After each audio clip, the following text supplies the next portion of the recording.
안녕하세요. 여러분의 지식충전소 팔경 선생의 오늘의 고사성어입니다. 돈이나 시간을 아끼지 않고 마구 쓰며 즐기는 모습을 보면 우리는 흔히 이 말을 떠올립니다. 그 순간은 즐거울지 몰라도 결국은 패가망신의 지름길이 되는 행동. 오늘은 바로 흥에 겨워 마음대로 즐기거나 돈이나 물건 따위를 마구 쓰는 모양을 뜻하는 우리말 고사성어 흥청망청에 대해 이야기해 보려 합니다. 흥청망청은 단순히 소비가 해프다는 뜻을 넘어 한 나라의 몰락을 상징하는 비극적인 역사를 담고 있습니다. 조선시대 최악의 폭군으로 알려진 연산군과 때려야 뗄 수 없는 이 말의 유래와 방탕한 생활이 가져온 처참한 결과를 자세히 살펴보겠습니다. 흥청망청은 원래 네 글자 한자 성어로 정립된 것이 아니라 역사적 사건에서 비롯된 관용적인 표현입니다. 하지만 그 의미를 담아 한자로 표기할 때는 주로 흥청망청을 사용합니다. 흥청, 원래는 맑은 기운을 일으킨다는 긍정적인 뜻이었으나 연산군 시절에는 특정한 기생 집단을 일컫는 고유명사가 되었습니다. 망청, 흥청으로 인해 망하다 또는 흥청 때문에 망한다는 백성들의 비난과 풍자가 담긴 표현입니다.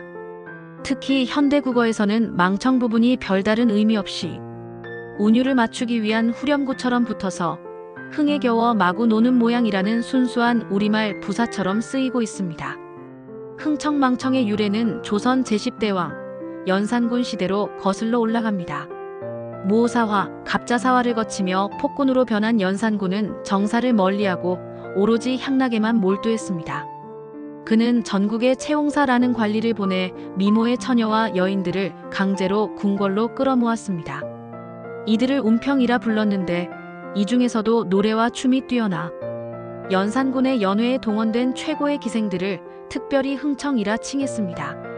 연산군은 수천 명에 달하는 흥청들을 거느리고 궁궐 안팎에서 밤낮 없이 연회를 베풀며 나랏돈을 물쓰듯 했습니다.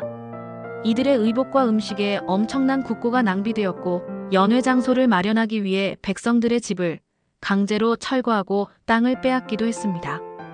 연산군은 오로지 흥청과의 향락에 빠져 정사를 완전히 돌보지 않았습니다. 결국 1506년 중종 반정이 일어나 연산군은 왕위에서 쫓겨나 폐위되었습니다. 백성들은 연산군이 나라의 맑은 기운을 일으킨다는 흥청을 가까이 하다가 결국 나라를 망하게 하는 망할청이 되고 말았다고 비난했습니다. 이때부터 흥청과 망청을 합쳐 흥청망청이라는 말이 생겨나 방탕하고 해프게 쓰는 행동을 경계하는 표현으로 널리 쓰이게 되었습니다. 흥청망청은 조선의 한 왕조가 몰락하는 과정을 통해 얻은 역사적 교훈입니다. 이는 현대 사회를 살아가는 개인과 공동체에도 중요한 경고를 던져줍니다. 흥청망청은 지나친 소비와 무절제한 낭비를 의미합니다. 개인의 삶에서 돈이나 시간을 계획 없이 마구 쓰는 것은 결국 재정적, 시간적 파산을 불러옵니다. 특히 계획적인 소비 습관 없이 충동적으로 돈을 쓰게 되면 결국 연산군처럼 모든 것을 잃게 될 수 있습니다. 삶의 즐거움도 중요하지만 흥청망청은 절제와 균형을 상실한 상태를 의미합니다. 맡은 일을 등한시하고 오로지 쾌락에만 빠지는 것은 개인의 건강한 삶과 사회적 책임 모두를 포기하는 것입니다. 일과 여가, 소비와 저축 사이에 건강한 균형을 잡는 것이 중요합니다. 연산군의 흥청망청은 개인의 사치를 넘어 국민의 세금을 낭비한 사례입니다. 현대 사회의 지도자나 공직자 역시 공공의 자원을 개인적인 욕망이나 무분별한 인기몰이성 정책에 흥청망청 쓰는 것은 절대 경계해야 할 태도입니다. 흥청망청, 흥에 겨워 마구 쓰고 놀다가 망한다. 이 성어는 역사적 비극을 통해 우리에게 주는 가장 분명한 경고입니다.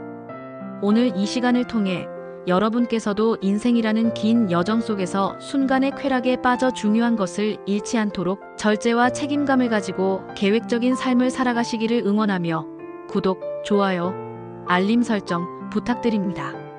다음 시간에도 우리 삶에 깊은 울림을 주는 또 다른 고사성어로 찾아뵙겠습니다. 지금까지 팔경 선생의 오늘의 고사성어 흥청망청 편이었습니다. 감사합니다.